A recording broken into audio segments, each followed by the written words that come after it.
اگر نماز میں قراءت، ذکر رکوع، ذکر سجود، تشہد، سلام وغیرہ کے بارے میں اگر کسی کو شک ہو اپنی قراءت میں کہ کون سا کلمہ صحیح ہے، زبر صحیح، زیر صحیح ہے، سین صحیح، صاد صحیح، جو بھی شک ہو تو جا کر سیکھنا واجب ہے۔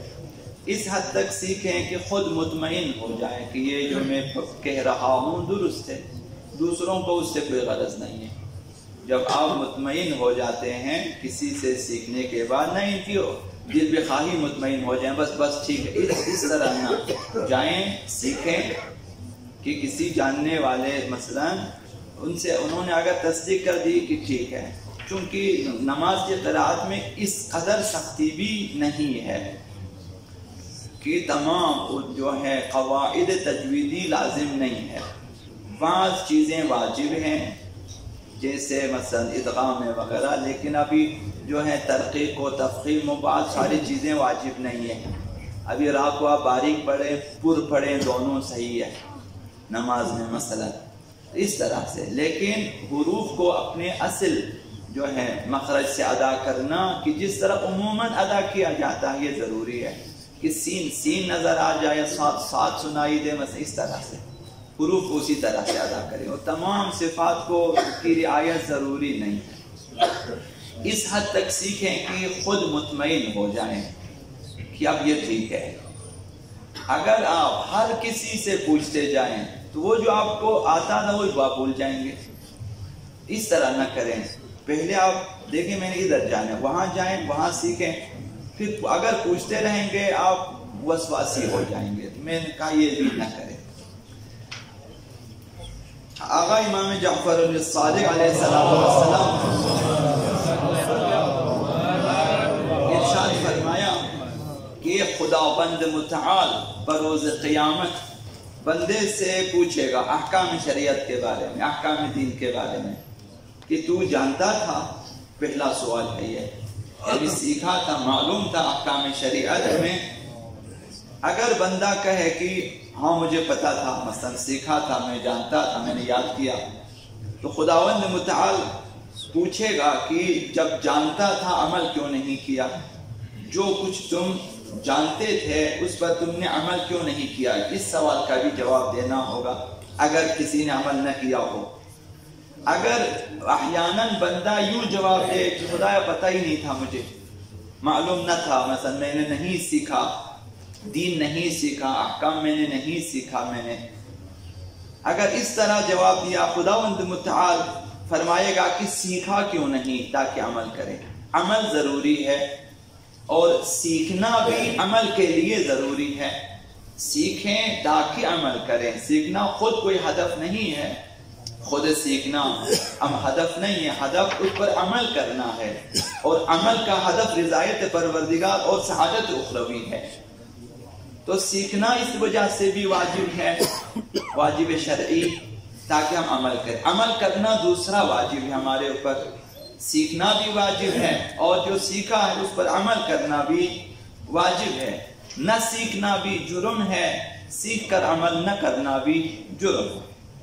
تو نماز کی تیسری اور چوتھی رکعت میں، نماز مغرب کی تیسری، نماز عشاء کی، ظہرین کی تیسری اور چوتھی، ان رکعتوں میں انسان کو اختیار ہے، انسان کی مرضی ہے کہ وہ ایک مرتبہ سورہ حمد پڑھے، رکوع سجود تشہد سلام ختم، یا وہ چاہے تسبیحات اربعہ پڑھے۔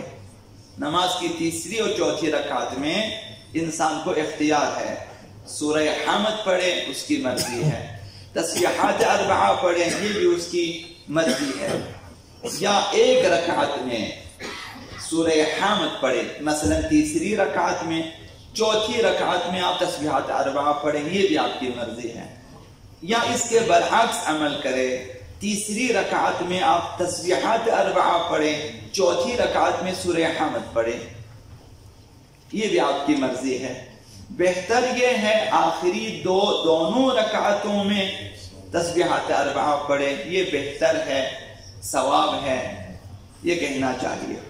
اور تسبیحات اربعہ ایک مرتبہ پڑھنا کافی ہے، 3 مرتبہ پڑھنا بہتر ہے۔ اگر آپ کے پاس وقت ہے 3 دفعہ پڑھیں، اگر آپ کے پاس وقت نہیں ہے ایک دفعہ پڑھیں، ویسے بھی آپ کی مرضی ہے ایک دفعہ پڑھیں، آپ کا واجب ادا ہو جائے گا، نماز آپ کی صحیح ہے۔ ایک بار واجب ہے، 3 مرتبہ مستحب ہے، 2 مرتبہ نہ کہیں، یا 1 یا 3۔ تسبیحات 4 بھی سیکھنا واجب ہے۔ یہ جو 4 تسبیحات ہیں، اس میں سبحان اللہ یہ 1، والحمدللہ 2، ولا الہ الا اللہ 3، واللہ اکبر 4۔ یہ 4 تسبیحات ہیں، انہیں سیکھنا چاہیے تاکہ درست ادا کریں، غلط نہ پڑھیں۔ اگر تسبیحات 4 صحیح طور پہ یاد نہیں ہے، سورہ حمد یاد ہے تو سورہ حمد پڑھنا چاہیے۔ اگر سورہ حمد صحیح طور پہ یاد نہیں ہے تو تسبیحات 4 پڑھنا چاہیے، جو بھی اسے صحیح یاد ہو۔ مرد و زن دونوں پر واجب ہے کہ نماز کی تیسری رکعت میں اور چوتھی رکعت میں چاہے وہ سورہ حمد پڑھے، چاہے تسبیحات 4 پڑھے، آہستہ پڑھنا چاہیے، سرگوشی والی آواز میں پڑھنا چاہیے۔ نماز کی تیسری رکعت میں اور چوتھی رکعت میں تسبیحات 4 پڑھیں، وہ بھی سرگوشی والی آواز میں پڑھیں۔ اگر سورہ حمد پڑھتے ہیں وہ بھی جو ہے سرگوشی والی آواز میں پڑھیں، آہستہ سے پڑھیں۔ حضرت آیت اللہ سیستانی نے فرمایا کہ اگر سورہ حمد پڑھ لیا تو بسم اللہ الرحمن الرحیم کو آہستہ پڑھنا ضروری نہیں ہے، باقی فقہا کے نزدیک بسم اللہ کو بھی آہستہ پڑھنا چاہیے تیسری اور چوتھی رکعت میں۔ تو یہ انسان کی مرضی ہے۔ اگر انسان مأموم ہے، مثلا جماعت کے ساتھ پڑھ رہا ہے، تو تیسری چوتھی رکعت میں اگر آپ سورہ حمد پڑھنا چاہیں، چونکہ ضروری نہیں کہ امام اگر تسبیحات پڑھے آپ بھی آپ سورہ حمد پڑھیں۔ اگر امام سورہ حمد پہ آپ تسبیحات 4 پڑھیں مثلا۔ اگر آپ مأموم ہیں، جب باجماعت نماز ادا کر رہے ہیں، تیسری رکعت میں آپ سورہ حمد پڑھنا چاہیں، تب بسم اللہ کو بھی آہستہ پڑھنا چاہیے حضرت آیت اللہ سیستانی کے مقلدین کے لیے۔ تو بہتر یہ ہے کہ بسم اللہ کو ہمیشہ آہستہ پڑھے تیسری چوتھی رکعت میں، چاہے آپ جماعت میں ہو یا جماعت میں نہ ہو۔